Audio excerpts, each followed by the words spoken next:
Trans World radio India Andhra Pradesh వారు సమర్పించు ప్రేమధార Bible అధ్యయన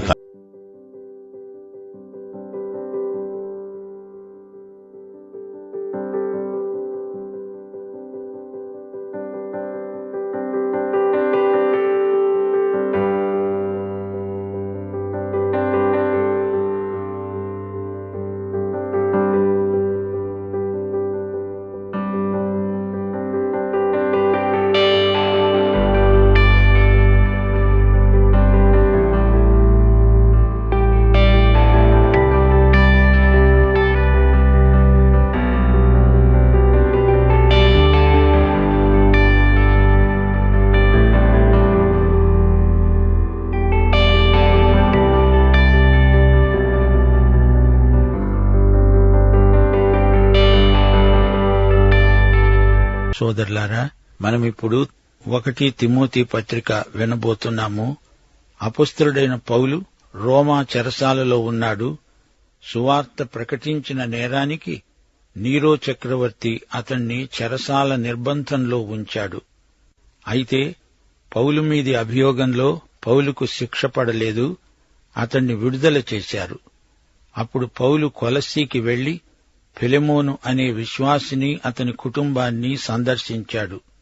అందుకే ఫిలెమోను పత్రిక 22వ వచనంలో పౌలన్నాడు, నీ ప్రార్థనల మూలంగా నేను నీకు అనుగ్రహించబడతానని నిరీక్షిస్తున్నాను. గనుక నా నిమిత్తము బస సిద్ధం చెయ్యి. కొలస్సి నుండి పౌలు 1 తిమోతి పత్రిక రాసి ఉండవచ్చు, లేదా ఫిలిప్పి నుంచైనా రాసి ఉండవచ్చు. అపొస్తల కార్యములు 16వ అధ్యాయం 1వ వచనం ప్రకారం తిమోతి యేసు శిష్యుడు. అతడు ఒక మంచి విశ్వాసి. అతడు విశ్వసించిన ఒక యూదురాలి కుమారుడు. అతని తండ్రి గ్రీసు దేశస్థుడు. అనగా తిమోతి ఒక యూదురాలికి గ్రీసు దేశస్థుడికి పుట్టినవాడు. భక్తిగల కుటుంబంలో పెంచబడినవాడు. తిమోతి అవ్వయైన లోయి, తల్లి అయిన యునీకే తిమోతిని భక్తిలో విశ్వాసంలో పెంచారు. పౌలు తిమోతిని గురించి సాక్ష్యమిస్తూ, నీ యందున్న నిష్కపటమైన విశ్వాసమును జ్ఞాపకం చేసుకుంటున్నాను. తిమోతి, నీ అవ్వ, నీ తల్లి గొప్ప విశ్వాసులు. అదే విశ్వాసం నీయందు సహా వసిస్తున్నదని రూఢిగా నమ్ముతున్నాను అన్నాడు. తిమోతి విశ్వాసమును బట్టి నా ప్రియమైన కుమారుడు అని పౌలు అతణ్ణి తన ఆధ్యాత్మిక కుమారునిగా మనకు పరిచయం చేస్తున్నాడు. అపొస్తల కార్యములు 16వ అధ్యాయం మొదటి 3 వచనాలలో తిమోతి విషయం ప్రస్తావించబడింది.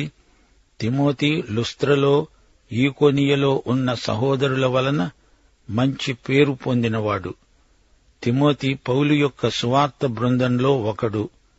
ఆ తరువాత తిమోతి పౌలుకు మంచి సన్నిహితుడైన ప్రధాన సహాయకుడయ్యాడు. ఫిలిప్పి పత్రిక 2వ అధ్యాయం 19వ వచనం నుండి పౌలు తిమోతిని ప్రశంసిస్తూ అన్నాడు, నేను మీ క్షేమము తెలుసుకొని ధైర్యము తెచ్చుకునే నిమిత్తము తిమోతిని శీఘ్రముగా మీ వద్దకు పంపాలని ప్రభువైన యేసునందు నిరీక్షిస్తున్నాను. మీ క్షేమము విషయమై నిజముగా చింతించేవాడు అతని వంటివాడు ఎవ్వడూ నా వద్ద లేడు. అందరూ తమ సొంత కార్యాలనే చూసుకుంటున్నారు గాని యేసుక్రీస్తు కార్యాలను చూడరు. తిమోతి యోగ్యత మీరెరుగుదురు. తండ్రికి కుమారుడు ఎలాగు సేవ చేస్తాడో అలాగే అతడు నాతో కూడా సువార్త వ్యాపకము నిమిత్తము సేవ చేశాడు. కాబట్టి నాకేమి సంభవించనై ఉన్నదో చూచిన వెంటనే అతణ్ణి పంపాలి అనుకుంటున్నాను. పౌలు తన ఆధ్యాత్మిక కుమారుడైన తిమోతిని సేవ కోసం ఎఫెసీలో ఉండవలసిందిగా నియమించాడు. 1 తిమోతి పత్రిక సంఘ కాపరులకు వాచక పుస్తకం లాంటిది. దేవుని మందిరములో, అనగా జీవము గల దేవుని సంఘములో జనులు ఎలాగు ప్రవర్తించాలో తెలియచేస్తూ పౌలు ఈ పత్రికను తిమోతికి రాస్తున్నాడు. సత్యాన్నే బోధించాలని పౌలు ఖండితంగా చెబుతున్నాడు. సత్యవాక్యాన్ని అధికారపూర్వకంగా బోధించగల సంఘ నాయకులనే పౌలు నియమించాడు. సంఘంలో విభిన్నమైన మనస్తత్వాలు గలవారుంటారు. వారికి వాక్యమును ఏ విధంగా బోధించాలో, ఏ విధంగా సంఘ కాపరి వివాదాలకు దూరంగా ఉండాలో హెచ్చరిస్తూ పౌలు ఈ పత్రికను రాసి తిమోతినే కాదు, సంఘములోని దేవుని బిడ్డలందరినీ హెచ్చరిస్తున్నాడు. ఇప్పుడు వచనం వెంబడి వచనం వినండి, సమృద్ధి ఆశీర్వాదాలు అనుభవించండి. 1 తిమోతి 1 1 నుండి ధ్యానపూర్వకంగా విందాము.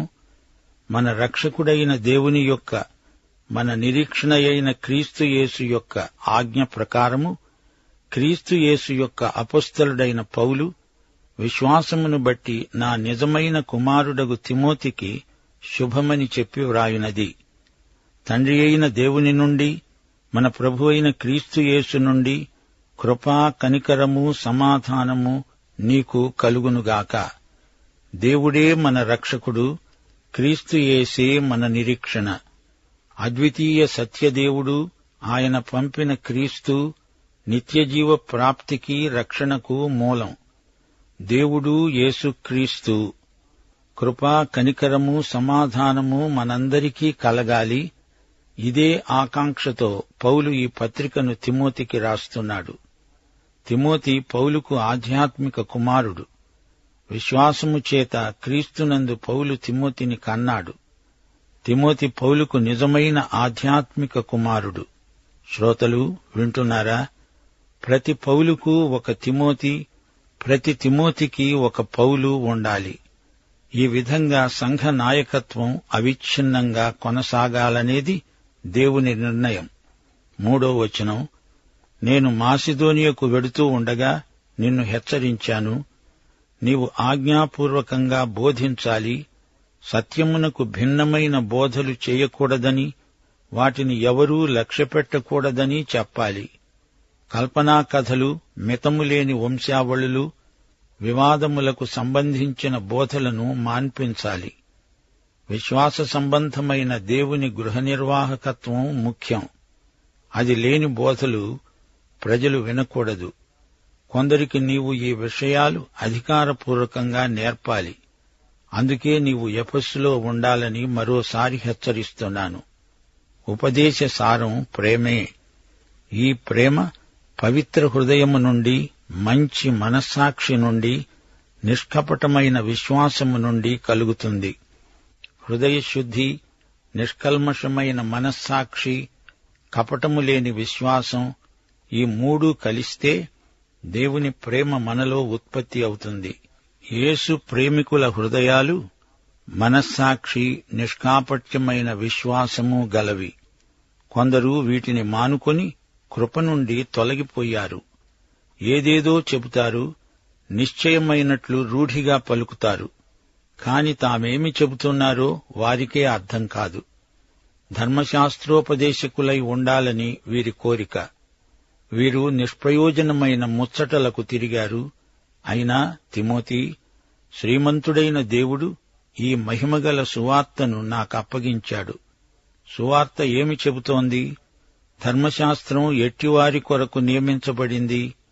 ధర్మ విరోధులకు, అవిధేయులకు, పాపిష్ఠులకు, అపవిత్రులకు, మతదూషకులైన భ్రష్టులకు, పితృహంతకులకు, మాతృహంతకులకు, నరహంతకులకు, వ్యభిచారులకు, పురుష సంయోగులకు, మనుష్య చోరులకు, అబద్ధికులకు, అప్రమాణికులకు, హితబోధకు అనగా ఆరోగ్యకరమైన బోధకు విరోధి ఎవడైనా ఉంటే అట్టివానికి ధర్మశాస్త్రం నియమించబడింది.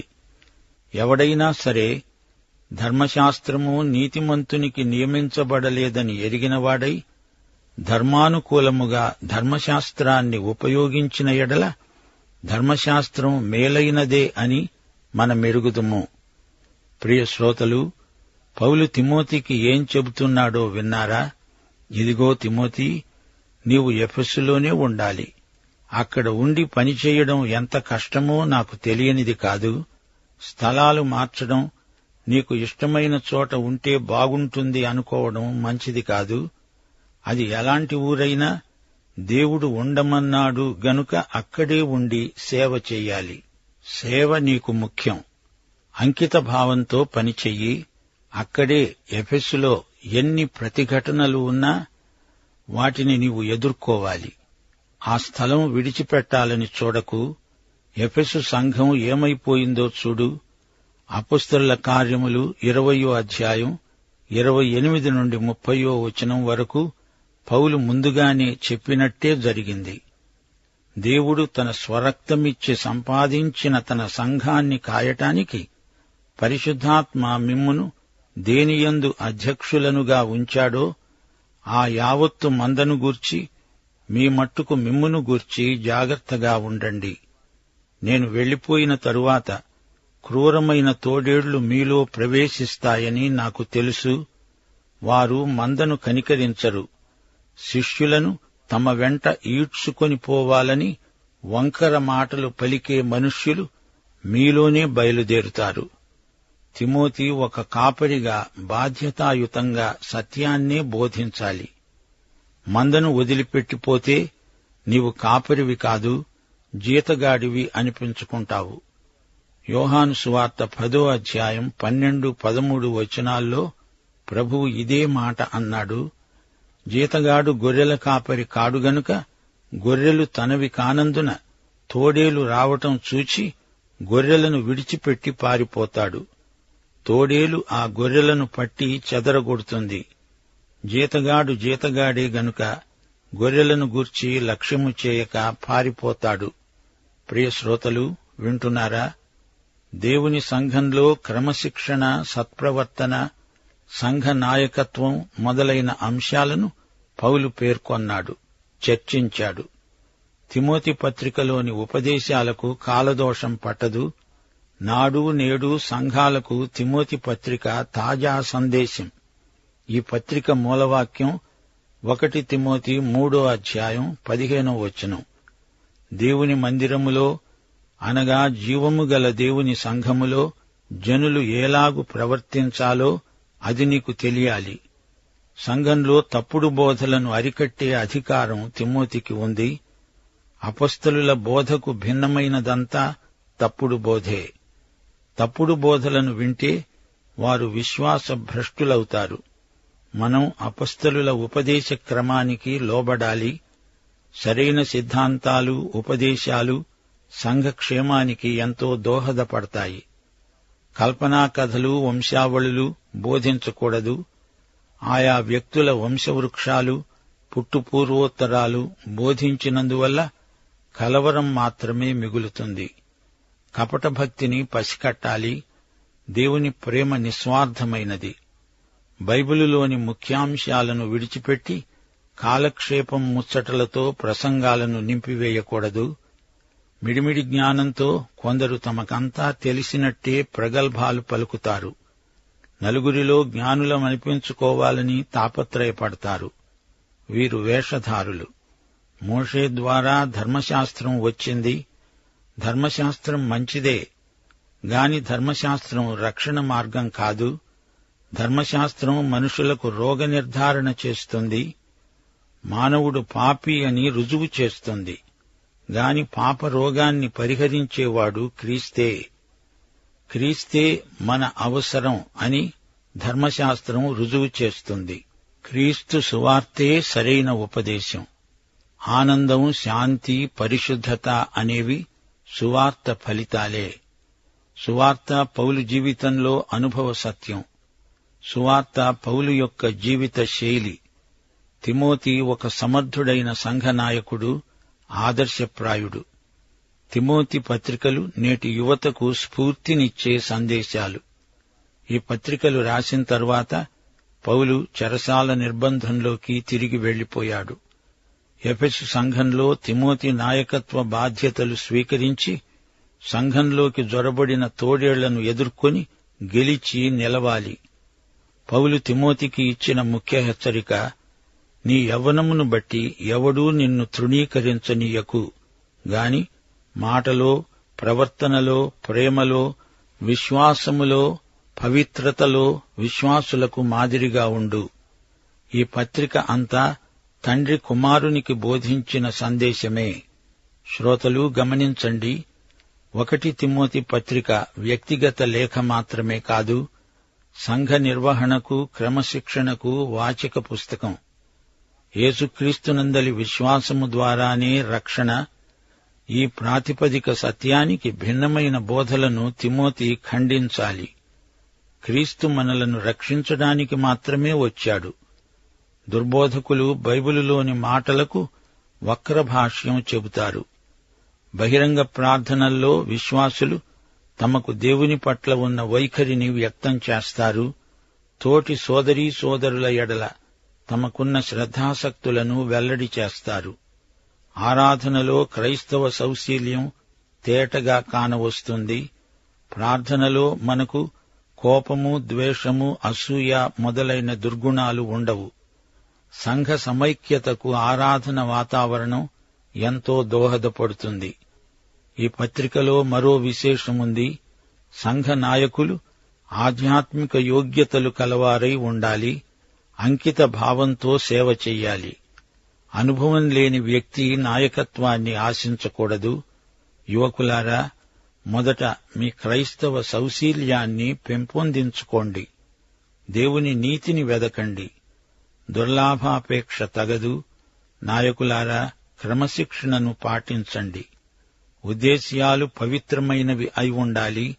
విశ్వసనీయత ముఖ్యమైన యోగ్యత.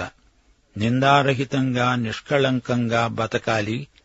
నైతికంగా, ఆధ్యాత్మికంగా తగిన యోగ్యత లేని వ్యక్తి సంఘ నాయకత్వానికి తగడు. దేవుని వాక్యాన్ని క్రమశిక్షణతో అధ్యయనం చేయాలి, అభ్యసించాలి. దైవభక్తి కలిగి వ్యవహరించాలి. ఆధ్యాత్మిక శక్తిని వినియోగించాలి. సృజనాత్మకంగా, నిర్మాణాత్మకంగా పనిచేయాలి. ఇక సంఘం సంగతి. సంఘం తన సభ్యుల అక్కరలను తీర్చగలదై ఉండాలి. రోగులు, బీదలు, విధవరాండ్రు సంఘం ద్వారా ఎంతో ఆదరణ పొందుతారు. సంఘం క్రైస్తవ కుటుంబాల సముదాయం. కుటుంబాల సంక్షేమమే సంఘ ధ్యేయం. అంతేకాదు, సంఘానికి బయట ఉన్న వారి పట్ల సంఘం శ్రద్ధాసక్తులు చూపాలి. ఇవి మొదటి తిమోతి పత్రికలోని మూలాంశాలు.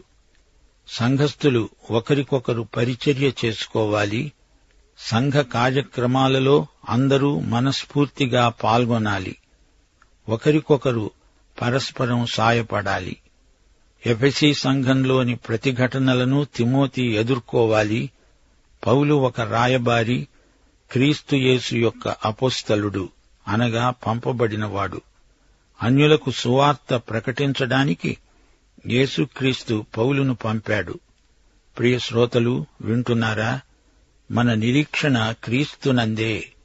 పౌలు తన రెండో అపోస్తలిక పర్యటనలో ఎఫెసును సందర్శించాడు. ఆ తరువాత మూడో పర్యటనలో ఎఫెసు ప్రాంతంలో 3 సంవత్సరాలున్నాడు. రోమారాజ్యంలో రోము, కొరింతు, అంతియోకు, అలెగ్జాండ్రియా, ఎఫెసు, ఈ 5 ఎంతో ముఖ్యమైన నగరాలు. ఎఫెసు గొప్ప వ్యాపార కేంద్రం. చిన్నాసియా రాజకీయాలకు, మత వ్యాసంగాలకు ఎఫెసు కీలక స్థానం. ఆర్తెమిదేవి అనగా డయానాదేవి ఆలయం ఎఫెసు నగరంలో ఉంది.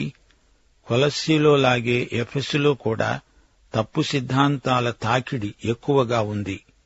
దేవుని అనుగ్రహం పొందాలంటే దేవదూతల సిఫార్సు అవసరమనే తప్పు బోధ మొదలైంది. మత వివాదం వారికొక వ్యాసంగమైపోయింది. వాటి వల్ల సువార్త శక్తిని తగ్గించిన వారయ్యారు. యేసుక్రీస్తు యొక్క వ్యక్తిత్వం, ఆయన చేసిన క్రియ, ఈ రెండిటికే సువార్త అని పేరు. వివాదాలను రేపే బోధల వల్ల అట్టి బోధకులకు పేరు ప్రఖ్యాతులు రావచ్చుగాని, లేఖనాలకు భిన్నమైన బోధ విషం లాంటిది.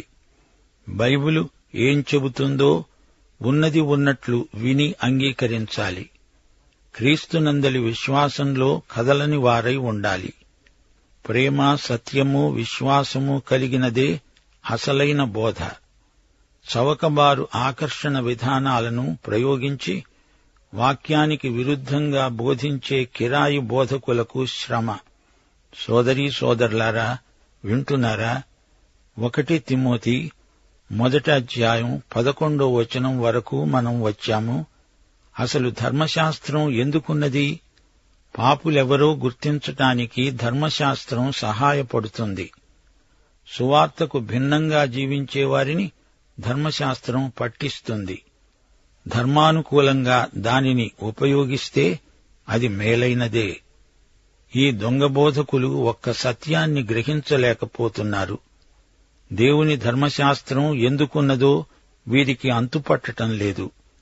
విశ్వాసులకు ధర్మశాస్త్రం చెప్పేది చూపేది ఏదీ లేదు గాని అవిశ్వాసులకు ధర్మశాస్త్రం వారి పాపాన్ని చూపుతుంది, వారిని దేవుని వద్దకు తెస్తుంది. పాఠం ముగిస్తాము. వచ్చే పాఠానికి 1 తిమోతి 12వ వచనం నుండి 20వ వచనం వరకు చదువుకొని రండి. దైవాశీస్సులు. ఆమేన్.